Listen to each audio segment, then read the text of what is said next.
Comme moi, vous avez peut-être envie d'apprendre à dessiner seul, c'est-à-dire sans passer par une école d'art ou des cours officiels de dessin. Et en vrai, aujourd'hui, c'est parfaitement faisable d'apprendre à dessiner seul parce qu'on a quand même un grand nombre de ressources qui sont à la fois accessibles, plutôt gratuites pour la plupart, notamment les vidéos YouTube, et généralement assez qualitatives, donc c'est plutôt cool pour apprendre les choses par soi-même. Mais vous faites peut-être face à certains problèmes, qui est de savoir que vous ne savez pas forcément quoi apprendre et surtout comment l'apprendre. Car oui, quand on apprend les choses par soi-même, souvent ce qui nous manque c'est un sorte de plan de cours, une ligne directrice et une méthodologie d'apprentissage tout simplement. Et dans cette vidéo, je vais un petit peu vous partager ma routine d'apprentissage du dessin, en espérant que ça puisse vous servir, et surtout pour les personnes qui veulent se lancer, qui débutent et qui sont un petit peu perdues dans tout ce qu'il y a à apprendre, vous donner un petit peu des bases et un certain chemin à suivre, donc qui pourra vous aider, je l'espère, à apprendre tout seul le dessin. Concernant le quoi apprendre à dessiner, c'est-à-dire un petit peu le plan de cours, je vais pas m'étendre énormément sur le sujet, étant donné que je trouve qu'il y a de très bonnes vidéos dessus, que d'ailleurs je vous mettrai en description.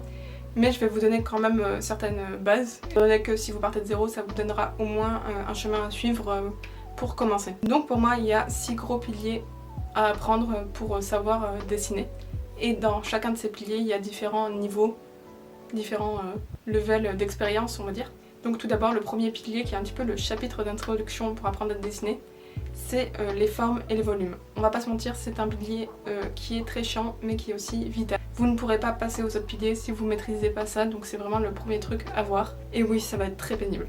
Mais vous ne pouvez pas négliger ça, étant donné que d'une part, ça vous apprendra à dessiner absolument tout en volume, ce qui est très souvent l'un des défauts principaux lorsque l'on dessine, c'est que ça fait un truc très 2D, très dessin, logique. Et à moins que ça soit il y a un style choisi, ce qui est rarement le cas, apprendre les volumes c'est absolument nécessaire. Et ensuite c'est vital pour une seconde raison, c'est que c'est ce qui va vous permettre tout simplement de dessiner absolument tout.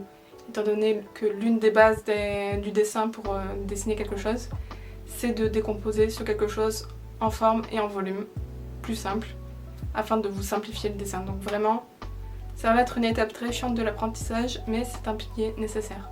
Le pilier suivant, c'est tout ce qui concerne l'ombrage et la lumière. Je trouve que ça peut être intéressant de l'allier un petit peu avec les formes et les volumes, étant donné que ça permet de comprendre un petit peu plus justement les volumes. Moi en tout cas c'est quelque chose qui m'a beaucoup aidé. Au moins vous pouvez combiner les deux exercices ensemble et ça rendra un petit peu l'apprentissage des volumes moins chiant on va dire. Et vraiment ça va vous permettre d'apporter du volume à vos dessins. Donc voilà, pareil, vous apprenez un petit peu les bases. Vous pouvez aussi voir l'ombre et la lumière par rapport à des objets en couleur et ainsi de suite. Un des troisièmes piliers va être la perspective, donc pareil qui est un pilier à ne pas négliger, même si souvent beaucoup de gens associent la perspective au dessin de paysage. Sachez que ça peut concerner aussi complètement l'anatomie, parce que selon la manière et l'angle dont vous allez vouloir dessiner votre personnage, vous aurez besoin de notions de perspective. Et donc pareil, quand vous allez apprendre la perspective, il va y avoir plusieurs niveaux à apprendre. Donc tout d'abord les bases et la théorie de la perspective. Ensuite savoir appliquer la perspective avec un point de fuite, puis avec plusieurs points de fuite, et ainsi de suite. Ensuite, l'un des quatrièmes piliers, qui est l'un des très gros piliers de l'apprentissage du dessin, c'est l'anatomie. Et pareil, ça va se diviser en plusieurs niveaux.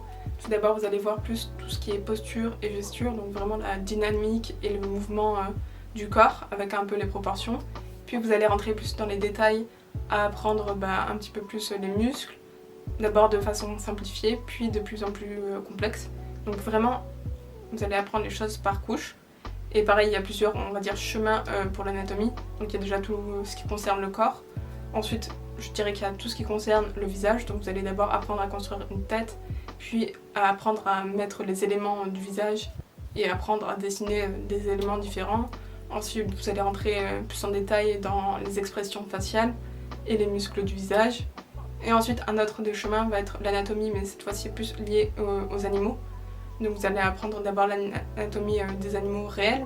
Ensuite, peut-être vous pourrez l'appliquer à des créatures imaginaires. Et enfin, un autre truc que je mets aussi dans l'anatomie, mais on pourrait le mettre ailleurs, ça va être tout ce qui va être objet, genre vêtements et tout ça. Lorsque vous voulez faire du caractère design, forcément ça va vous servir. Et donc apprendre à dessiner les textures des vêtements, les textures des objets, et les objets de manière générale, voir aussi la forme et les plis des vêtements. Bref, il y a plusieurs niveaux, plusieurs chemins on va dire dans l'anatomie, plusieurs sous-chapitres. Et donc c'est une grosse portion de l'apprentissage du dessin, mais c'est généralement celle qui plaît le plus, donc ça devrait le faire. Ensuite, 5e pilier essentiel, ça va être l'apprentissage de la couleur. Alors pareil, ici vous allez avoir plusieurs niveaux. Les premiers niveaux, ça va être vraiment la théorie des couleurs, savoir comment elles fonctionnent entre elles, comprendre la complémentarité des couleurs, voir comment la chromatique fonctionne. Et ensuite, vous allez un petit peu rentrer plus en détail, peut-être avec la psychologie des couleurs, voir comment les couleurs sont perçues par le cerveau humain, les émotions qu'elles génèrent. Et ça vous permettra d'aller plus profondément dans ce pilier-là. Et enfin, le dernier pilier est pour moi la composition, donc c'est comment vous allez organiser vos éléments dans l'espace. Alors ça ne concerne pas que les paysages, ça peut aussi concerner comment vous organisez vous mettez votre personnage dans un espace. Donc vous allez apprendre les bases de la composition, apprendre à créer un environnement, un décor, un arrière-plan. Bref, ce genre de choses. Et pareil, il y aura plusieurs niveaux.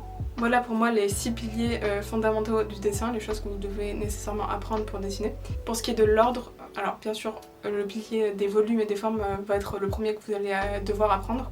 Mais après pour le reste, ça va être un petit peu vous qui voyez. Alors bien sûr dans la logique des choses, forcément vous allez devoir apprendre tout ce qui est ombre et lumière avant d'apprendre tout ce qui est couleur. Et vous allez devoir apprendre des notions de perspective avant de travailler la composition.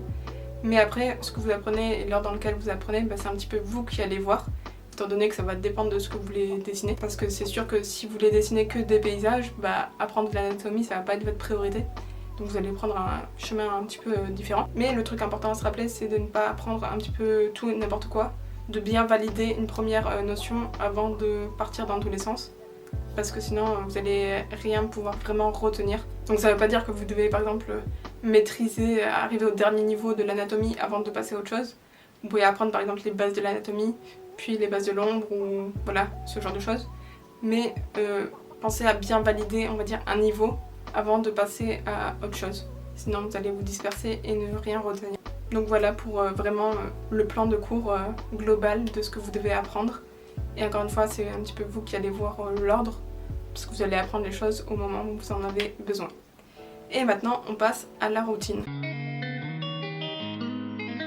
Concernant maintenant le comment apprendre, un petit peu la méthodologie d'apprentissage, je vais vous partager ma routine personnelle d'apprentissage du dessin. Donc plusieurs choses à noter avant, c'est que déjà comme je viens de le dire, c'est personnel. Il faut vraiment prendre conscience qu'il y a autant de routines d'apprentissage du dessin que d'artistes. Ici c'est juste pour vous donner une base, surtout si vous débutez, mais sachez qu'avec le temps vous allez forcément construire votre propre routine en fonction de ce qui fonctionne ou ce qui ne fonctionne pas pour vous. Et ensuite le deuxième point, c'est de se rappeler que on fonctionne tous différemment, on n'apprend pas les choses de la même manière. Pour moi par exemple il y a un petit peu 3 catégories, 3 manières d'apprendre les choses. Il y a les gens qui vont être beaucoup dans la compréhension, dans le fait d'essayer de comprendre le pourquoi du comment les choses fonctionnent, vraiment dans le côté très théorique. Il y aura la seconde catégorie qui est pour moi dans l'observation, c'est-à-dire qu'ils vont beaucoup s'aider de références et de voir comment les autres vont faire pour ensuite reproduire un petit peu les mouvements, même s'ils comprennent pas trop le truc, à force d'observer, ils vont savoir faire. Et d'autres gens qui vont être plus dans l'action, c'est-à-dire qu'ils vont faire, sans chercher vraiment à comprendre le pourquoi du comment.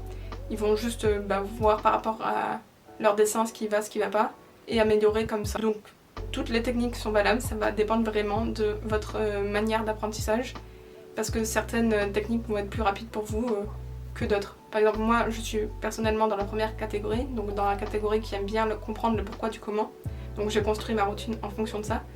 Si vous voyez qu'avec le temps vous n'êtes pas du tout comme ça, faudra moduler un petit peu ma routine pour l'adapter vraiment à votre capacité d'apprentissage. Je vais vous partager maintenant ma routine pour apprendre à dessiner en vous prenant l'exemple de l'anatomie, histoire que vous ayez un exemple concret et que vous compreniez bien ce que je raconte. Donc ma première étape est tout simplement de dessiner le truc que j'ai envie d'apprendre à dessiner.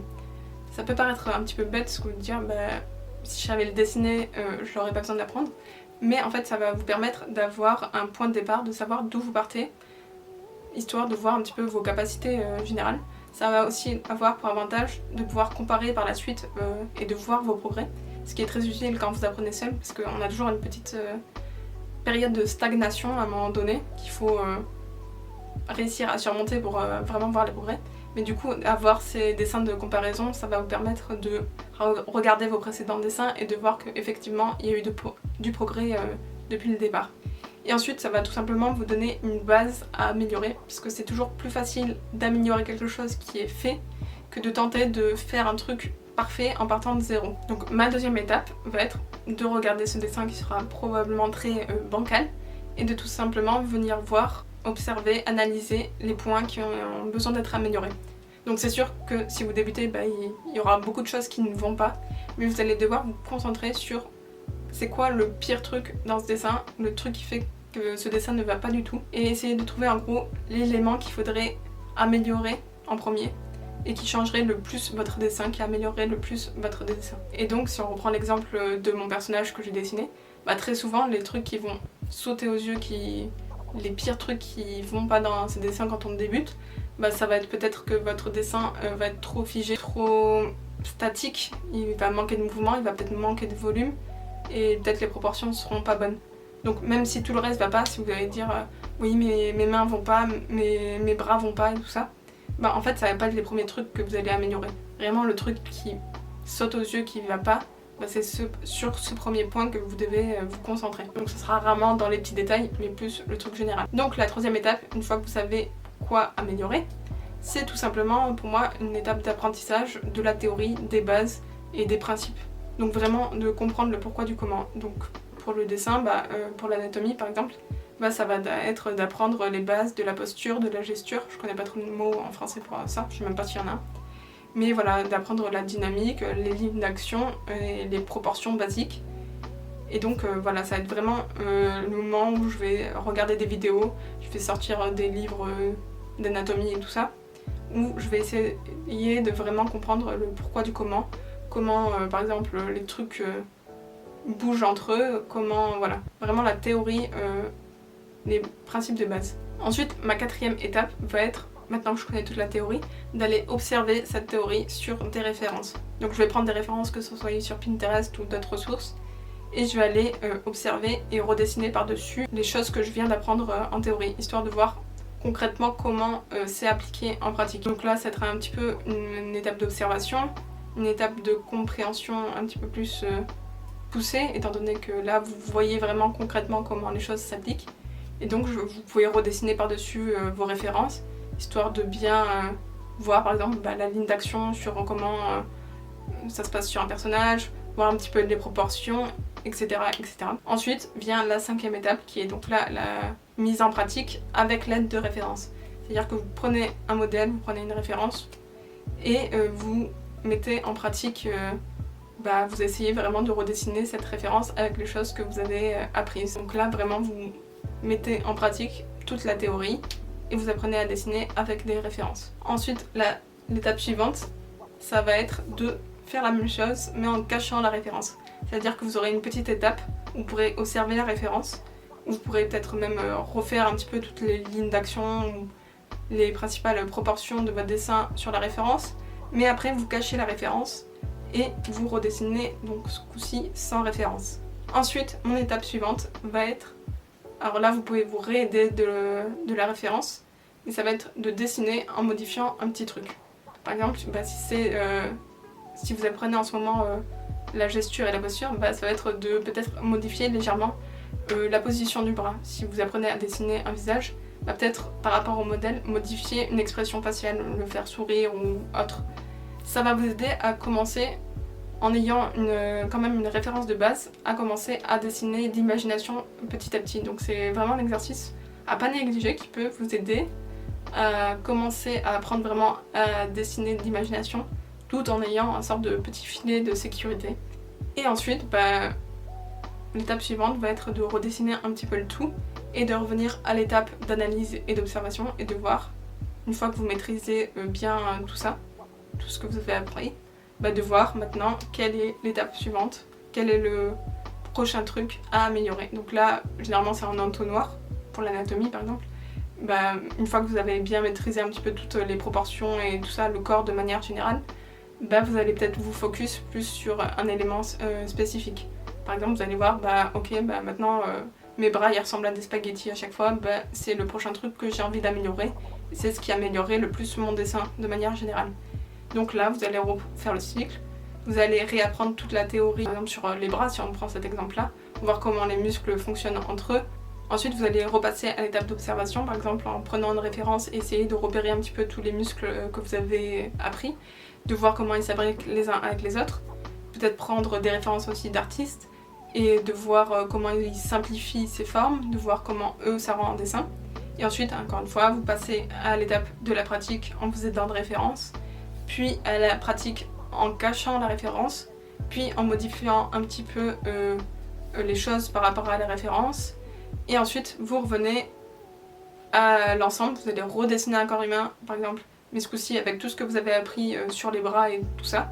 Et vous devriez normalement constater vos progrès, et ainsi de suite, pour tout le cycle.